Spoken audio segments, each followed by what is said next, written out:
ಪ್ರಧಾನಮಂತ್ರಿ ನರೇಂದ್ರ ಮೋದಿಯವರು ಏಪ್ರಿಲ್ 29ರಂದು ಸೋಮವಾರ ದಿನ ಬಾಗಲಕೋಟೆ ನಗರಕ್ಕೆ ಆಗಮಿಸಲಿದ್ದಾರೆ. ನವನಗರದ ಯೂನಿಟ್ 2ರಲ್ಲಿ ಸೆಕ್ಟರ್ ನಂಬರ್ 110ರಲ್ಲಿ ಬೃಹತ್ ಸಮಾವೇಶ ಆಯೋಜನೆ ಮಾಡಲಾಗಿದೆ. ಪ್ರಧಾನಮಂತ್ರಿ ನರೇಂದ್ರ ಮೋದಿಯವರು ಬಾಗಲಕೋಟೆ ಹಾಗೂ ವಿಜಯಪುರ ಲೋಕಸಭಾ ಮತಕ್ಷೇತ್ರದ ಬಿಜೆಪಿ ಪಕ್ಷದ ಅಭ್ಯರ್ಥಿ ಪರವಾಗಿ ಪ್ರಚಾರ ನಡೆಸಲಿದ್ದಾರೆ. ಈ ಹಿನ್ನೆಲೆಯಲ್ಲಿ ಸುಮಾರು 100 ಎಕರೆ ವಿಶಾಲವಾದ ಪ್ರದೇಶದಲ್ಲಿ ಬೃಹತ್ ವೇದಿಕೆ ಸಜ್ಜಾಗುತ್ತಿದೆ. ನವನಗರದ ಯೂನಿಟ್ 2ರಲ್ಲಿ ಹುಬ್ಬಳ್ಳಿಯ ಶಾಸಕರಾಗಿರುವಂಥ ಮಹೇಶ್ ತೆಂಗಿನಕಾಯಿ ಅವರು ವೇದಿಕೆಯ ಬಗ್ಗೆ ಪರಿಶೀಲನೆ ನಡೆಸಿ ನಂತರ ಮಾಧ್ಯಮ ಪ್ರತಿನಿಧಿಗಳೊಂದಿಗೆ ಹೇಳಿಕೆ ನೀಡಿದರು. ಈ ಸಂದರ್ಭದಲ್ಲಿ ಮಾತನಾಡಿದ ಅವರು, ರಾಜ್ಯದಲ್ಲಿ ಬಿಜೆಪಿ ಪರವಾಗಿ ಅಲೆ ಇದೆ.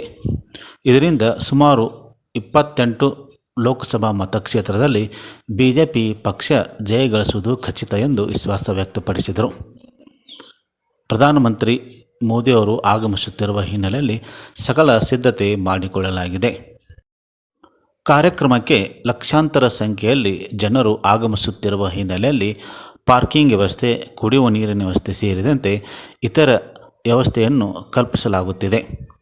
ಹೆಲಿಪ್ಯಾಡ್ ಸೇರಿದಂತೆ ವಾಹನಗಳ ನಿಲುಗಡೆ ಪಾರ್ಕಿಂಗ್ ವ್ಯವಸ್ಥೆ ಸಹ ಮಾಡಲಾಗಿದೆ. ಹಾಲಿ ಶಾಸಕರು, ಮಾಜಿ ಶಾಸಕರು, ಸಚಿವರು ಸೇರಿದಂತೆ ಮುಖಂಡರು ಹಾಗೂ ಹಿರಿಯ ನಾಯಕರು ಭಾಗವಹಿಸಲಿದ್ದಾರೆ ಎಂದು ಮಹೇಶ್ ತೆಂಗಿನಕಾಯಿ ತಿಳಿಸಿದ್ದಾರೆ. ಈ ಸಂದರ್ಭದಲ್ಲಿ ವಿಧಾನ ಪರಿಷತ್ತಿನ ಸದಸ್ಯರಾಗಿರುವಂಥ PS ಪೂಜಾರ್, ಮಾಜಿ ಶಾಸಕರಾಗಿರುವಂಥ ರಾಜಶೇಖರ್ ಸೀಲ್ವಂತ್ ಸೇರಿದಂತೆ ಇತರ ಮುಖಂಡರು ಉಪಸ್ಥಿತರಿದ್ದರು. ವಿಭಾಗಗಳ ಎಲ್ಲ ಪ್ರಮುಖರ ಸಭೆಯನ್ನು ಕೂಡ ಈಗಾಗಲೇ ಸಂಬಂಧಪಟ್ಟಂಥ ನಮ್ಮೆಲ್ಲ ಉಳಿದ ಲಿಂಗರಾಜ್ ಪಾಟೀಲ್ ಅವರಾಗಲಿ, ಪ್ರಕಾಶ್ ಅವರಾಗಲಿ, ಉಳಿದ ಇಲ್ಲಿ ಎಲ್ಲ ಪ್ರಮುಖರು ಕೂಡ ತೆಗೆದುಕೊಂಡಿದ್ದಾರೆ. ಇವತ್ತು ವಿಶೇಷವಾಗಿ ಸುಮಾರು 1 ಲಕ್ಷಕ್ಕಿಂತ ಈಗಾಗಲೇ ನಮಗೆ ಬಂದಿರತಕ್ಕಂಥ ವರದಿಯಾಗೆಲ್ಲ ತೆಗೆದುಕೊಂಡಾಗ 1 ರಿಂದ 1.5 ಲಕ್ಷದವರೆಗೂ ಕೂಡ ಜನಸಂಖ್ಯೆ ಇದರಲ್ಲಿ ಮತದಾರರು ಇದರಲ್ಲಿ ಸ್ವಯಂ ಪ್ರೇರಣೆಯಿಂದ ಇವತ್ತು ಭಾಗವಹಿಸುವಂಥದ್ದಾಗ್ತಾ ಇದೆ. ಎಲ್ಲ ವಿಧಾನಸಭಾ ಕ್ಷೇತ್ರದಿಂದ ಬಾಗಲಕೋಟೆ ಮತಕ್ಷೇತ್ರಕ್ಕೆ ಬರ್ತಕ್ಕಂಥ 8 ವಿಧಾನಸಭಾ ಕ್ಷೇತ್ರದಿಂದ ನಮ್ಮೆಲ್ಲ ಶಾಸಕರಾಗಲಿ, ಮಾಜಿ ಶಾಸಕರಾಗಲಿ, ವಿಧಾನ ಪರಿಷತ್ ಸದಸ್ಯರಾಗಲಿ, ಜಿಲ್ಲಾ ಅಧ್ಯಕ್ಷರ ಆದಿಯಾಗಿ ಹಿಡಿದು ನಮ್ಮ ಮಂಡಲ ಅಧ್ಯಕ್ಷರಿಗೆ, ಶಕ್ತಿ ಕೇಂದ್ರ ಬೂತಿನ ಅಧ್ಯಕ್ಷರವರೆಗೂ ಕೂಡ ಭಾಳ ಒಳ್ಳೆಯ ರೀತಿಯಿಂದ ಈ ಕಾರ್ಯಕ್ರಮದ ಸಂಪೂರ್ಣ ವ್ಯವಸ್ಥೆಯನ್ನು ಮಾಡುವಂಥ ನಿಟ್ಟಿನಲ್ಲಿ ಎಲ್ಲರೂ ಕೂಡ ಭಾಳ ವ್ಯವಸ್ಥೆಯಾಗಿ ತೆಗೆದುಕೊಂಡಿದ್ದಾರೆ. ನಮಗೆ ವಿಶ್ವಾಸ ಇದೆ ಸುಮಾರು 1 ರಿಂದ 1.5 ಲಕ್ಷದವರೆಗೂ ಕೂಡ ಭಾಳ ದೊಡ್ಡ ಪ್ರಮಾಣದಲ್ಲಿ ಜನ ಬರ್ತಾರೆ. ಅದರ ಜೊತೆಗೆ ಇದು ವಿಶೇಷವಾಗಿ 2 ಲೋಕಸಭಾ ಕ್ಷೇತ್ರವನ್ನು ಒಳಗೊಂಡಂತೆ ಈ ಸಭೆಯನ್ನು ಸನ್ಮಾನ್ಯ ನರೇಂದ್ರ ಮೋದಿಯವರು ಈ ದೇಶದ ಪ್ರಧಾನಮಂತ್ರಿಗಳು ಮಾಡ್ತಾ ಇದ್ದಾರೆ.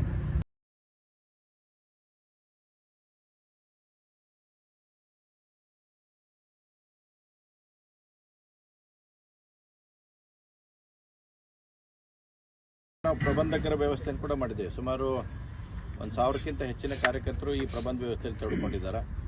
ಹೆಲಿಪ್ಯಾಡ್ಗಳ ನಿರ್ಮಾಣದಿಂದ ಹಿಡ್ಕೊಂಡು ಪಾರ್ಕಿಂಗ್ ವ್ಯವಸ್ಥೆಗಳನ್ನು ಹಿಡ್ಕೊಂಡು ಸ್ಟೇಜು, ಈ ಗ್ರೌಂಡಿನ ವ್ಯವಸ್ಥೆ, ಅಲಂಕಾರ ವ್ಯವಸ್ಥೆ, VIP ಗಳನ್ನು ನೋಡ್ಕೊಳ್ತಕ್ಕಂಥದ್ದು ಹಿಡ್ಕೊಂಡು ಈ ರೀತಿಯಾದಂಥ ಅನೇಕ ವಿಭಾಗಗಳನ್ನು ನಾವು ಎಲ್ಲ ಮಾಡಿದ್ದೇವೆ.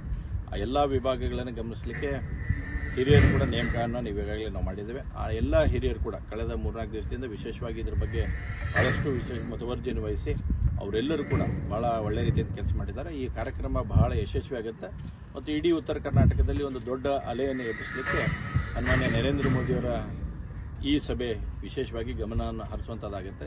ನಮಗೆಲ್ಲರಿಗೂ ಗೊತ್ತಿದೆ, ಕಳೆದ 10 ವರ್ಷಗಳಲ್ಲಿ ಸನ್ಮಾನ್ಯ ನರೇಂದ್ರ ಮೋದಿಯವರ ನೇತೃತ್ವದ ಸರ್ಕಾರ ಅಭೂತಪೂರ್ವವಾಗಿರ್ತಕ್ಕಂಥ ಕೊಡುಗೆಗಳನ್ನು ಕೊಟ್ಟಿರೋದು. ಅದು 2004ರಿಂದ 2014, 2014ರಿಂದ 2024ರವರೆಗಿನ ನಾವು ಘಟನಾವಳಿಗಳನ್ನು ನೋಡಿದರೆ 2004ರಿಂದ 2014ರವರೆಗೆ ಏನು ಭ್ರಷ್ಟಾಚಾರ ಅಂತಕ್ಕಂಥದ್ದೇ ಆಗಿತ್ತು, ಕೇವಲ ಭ್ರಷ್ಟಾಚಾರವನ್ನು ನೋಡ್ತಕ್ಕಂಥ ಸಂದರ್ಭ ಇತ್ತು. ಆದರೆ 2014ರಿಂದ 2024ರವರೆಗೆ ನರೇಂದ್ರ ಮೋದಿಯವರ ನೇತೃತ್ವದ ಸರ್ಕಾರ ಒಂದೇ ಒಂದು ಭ್ರಷ್ಟಾಚಾರ ಇಲ್ಲದ ರೀತಿಯಲ್ಲಿ ಯಾವೊಬ್ಬ ಮಂತ್ರಿಗಳಾಗಲಿ, ಯಾವೊಬ್ಬ ಸಂಸದರ ಮೇಲೆ ಕೂಡ ಯಾವುದೇ ಕಪ್ಪು ಚುಕ್ಕೆ ಇಲ್ಲದ ರೀತಿಯಲ್ಲಿ ಅದ್ಭುತವಾಗಿ ಸರ್ಕಾರ ಕೊಟ್ಟಿರ್ತಕ್ಕಂಥದ್ದನ್ನು ಈ ದೇಶದ ಜನತೆ ನೋಡಿದ್ದಾರೆ. ಅಭಿವೃದ್ಧಿ